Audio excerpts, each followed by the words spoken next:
We are terrified of ISIS. Even when ISIS is not involved, they're still involved. It's always ISIS. And the people are literally hysterical over, and our government's going nuts. Not that we should ignore the violence and all that, that's beside the point. But here it is that we can stir up this whole nation, undermine our Second Amendment rights, undermine the Fourth Amendment rights, undermine all our freedoms because of ISIS. And I see what we're doing here now as rescuing ISIS. Since '72, U.S. military personnel have committed 5,800 crimes in Okinawa, 571 of them considered serious crimes. So it's understandable that the people there are annoyed. And when you look at that, and they're under the assumption that there's no justice, there probably is occasionally some punishments and things like that. But I think the Okinawans see it as no real punishment for that, for those type of crimes. And I don't see how that's going to go away. I see nothing wrong with the position that we have held for a while. Just come home. Just bring the troops home. Compelled to send Bill Clinton money in his foundation to do good around the world.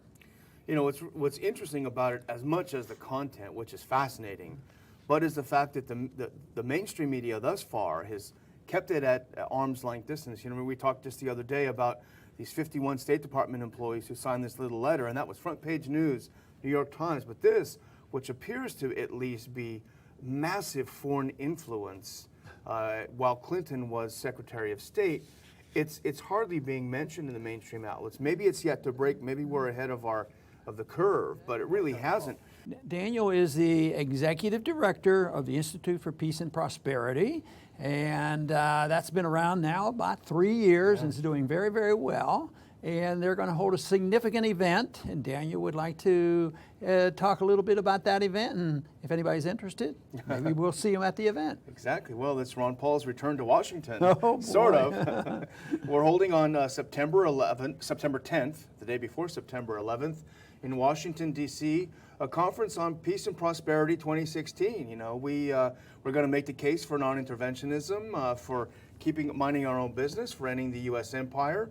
And the conference, of course, will feature you as the main speaker, but also a few of your closest friends and collaborators over the last many years that you've been in public life. So we have a pretty exciting, we're still putting together a lineup. So far, we have a pretty exciting lineup. Tickets have been on sale for just a week yet, and we're about a quarter sold out at our super early bird rate of $55, including lunch.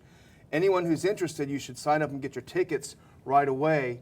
ronpaulinstitute.org/conference will get you more information about it. And we really are looking forward to seeing the people that we hear from and we talk to and we do our show for every week. I think it's going to be such fun. Yeah, but you were challenging me of me going back to Washington. I haven't been too anxious about that. And we're going to be just outside of Washington. That's true. We're not going to go into the belly of the beast. No. I generally go to bed pretty early at night and get up real early. But last night I stayed up late. I was watching financial news well into the wee hours of the morning, watching for the vote on Brexit. Yes, good morning, Dr. Paul. I also was up last night. I was on Twitter and I was cheering away at the great news. You know, our job is mostly chronicling, it seems, the downward spiral that we've been subject to, but it's nice to celebrate something good, something that's pro-liberty.